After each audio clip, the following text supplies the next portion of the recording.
3-month road trip, we thought we'd just go for a drive in the beautiful fall colors and talk to you about some of the things we've learned along the way, answer some of your questions.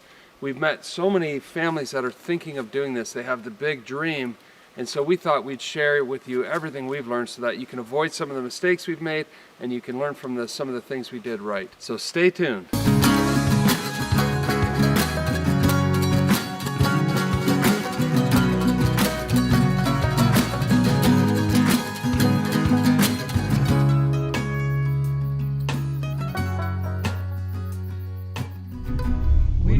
Where to start? I think the question we get asked the most is the money question, so we might as well get that out of the way.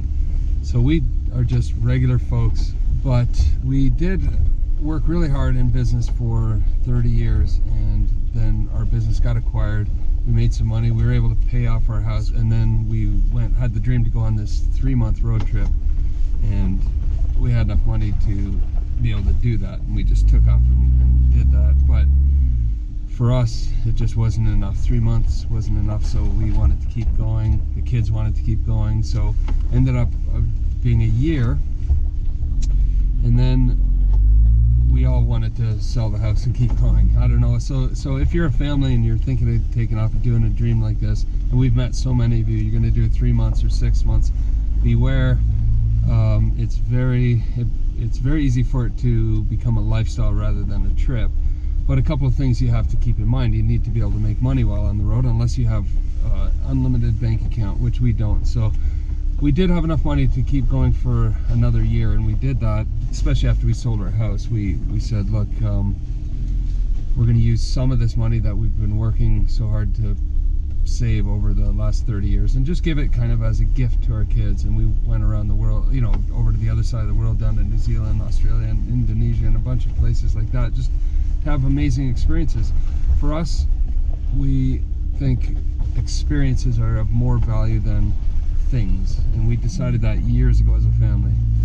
And then the time came to put our money where our mouth is, right? So unless you have an unlimited bank account, you can't have things necessarily and experiences. Some people can. We've met people that can afford to do that, but for us we said we're willing to sell our home, spend a portion of it traveling around the world with the kids, and then saving a certain amount. So what we did was we took a percentage of what we sold our house for, and we invested it. We're thankful to have some pretty safe and lucrative investments, and that I think is key. You know, there's a couple options. You can do what we did. That's pretty drastic, sell your home. Others are renting their home while they're gone. We've met people that are doing that, and they're going for 6 months or a year, and when they get back, so they're making some income while they're away. When they get back, they still have their home. That's not a bad idea. That's not a bad idea at all. We really, partway through this trip, decided that we want to do it for the long term. In fact, now 4 years later, it's morphed into a lifestyle, and if we're able to do it, our new dream is to drive around the world, like everywhere we haven't been. So parts of Africa, at least, Argentina, back up to the States, the rest of Australia. We've done parts of it, you know, through all the Kazakhstans and all those parts of the world, Mongolia. There's just so much to see. India, we have now friends that could escort us through India. You know, I mean, it's just unlimited. So as long as we can do it, we want to live like this. It's crazy.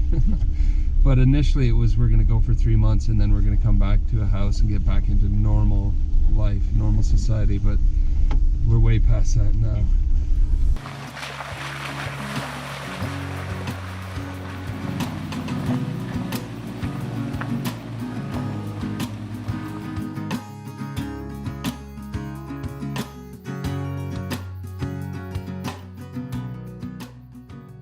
So our initial, what turned out, instead of 3 months, turned out to be our initial 3 years, which was a gift for the kids. But then we said, look, if you want to keep going after this, we've put our money away on investment that will be for our future and our retirement and so on. If we want to keep going, we need to earn money as we go, and that became an exciting and fun project. Now the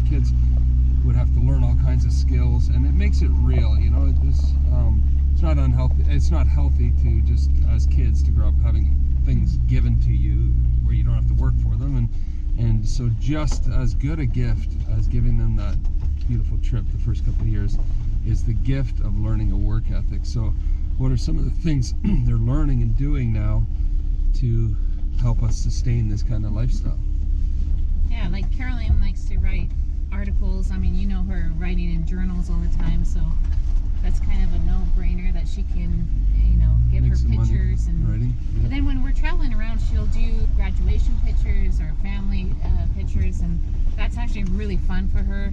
And then the boys do a lot of handiwork, either, you know, firewood or painting, just about anything. And then they now work with Peter as well, so that's been really, really nice because we can be still together but yet working.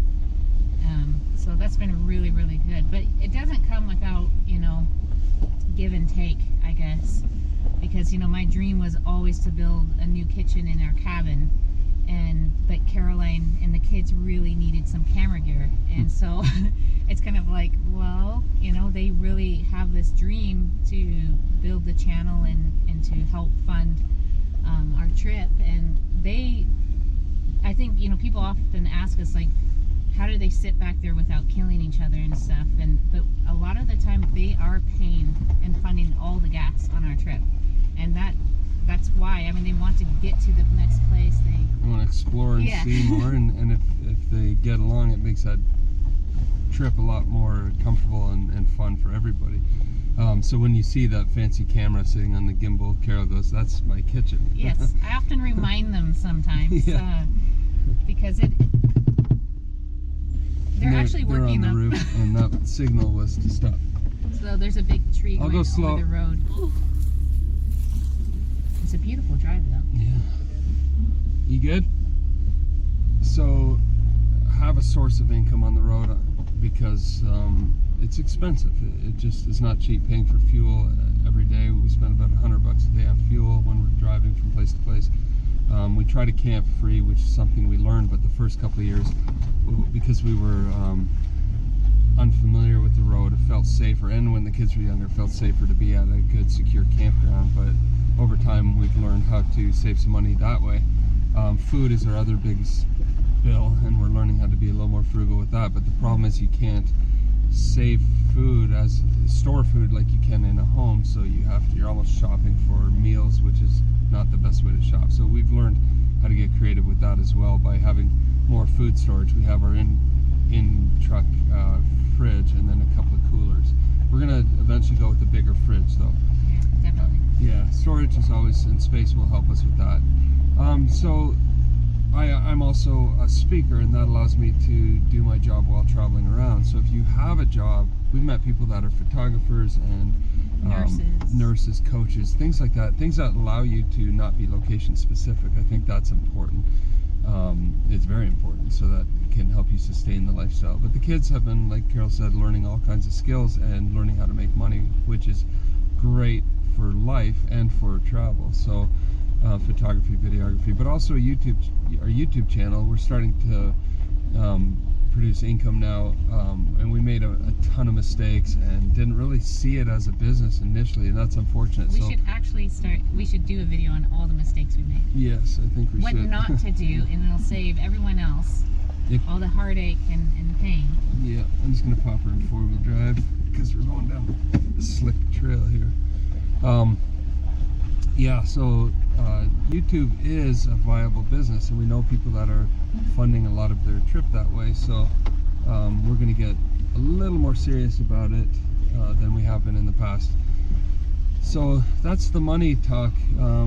If you have this dream of doing something like a trip with your kids, then you just have to be willing to make the sacrifices to do it and to spend the money to do it. And you know what? It's compared to a house with our huge house before, with all the rooms in it that we didn't even use half the time, we don't regret it for a minute. There's never a moment where, you know, when we sit together in our little cabin here at the lake and watch videos of things we've done over the past 4 years, we're just smiling from ear to ear, reminiscing as a family.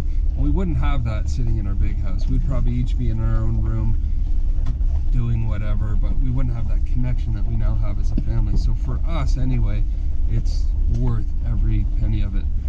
But I just want to talk, because we see so many families and you have this awesome dream, but just think about when the dream's over. So if you sold your house, you get X number of dollars, you spend it all, you get back and you have no house. That would not be smart. You have to put some money away in savings, and you have to learn how to earn money on the road. And you know what? If we ever go back to a house, it's not going to be $1 million house anymore. If it's whatever it is, we don't care, because we have $1 million worth of memories and experiences and life-changing experiences. So we are happy in a small house, but you know what? We're not ready for the whole house thing yet. Whoa, I hope I didn't knock the kids off the roof rack. We're not ready for that life yet. It just seems so boring compared to what we have ahead of us. So along the lines of money, there's the cost of the trip to consider, but also the opportunity costs of not, you know, getting a regular wage or working a regular income during your trip. So those things are both what you got to consider. But one thing we always told ourselves, and we believe to this day, we can always make more money, but you cannot make more time. And time is such a precious resource, and time with the family goes so quickly, and life is so short. Sometimes you just got to make the sacrifice, and the rewards are incredible. So I hope you are able to articulate your dream, work towards your dream, and then live your dream. So that's the money thing. I don't know anything more about it. That's it. No, I don't. Hope you enjoyed this video. If you have any questions, make sure you leave a comment below. We'll try to answer them, although we told you everything we know. Make sure you follow our channel or subscribe to our channel. The button's down here somewhere. And on Instagram, we're at Epic Family Road Trip. Stay tuned for our next video where we talk about homeschooling on the road and social life and what's next for our adventure. Lots of good stuff coming up.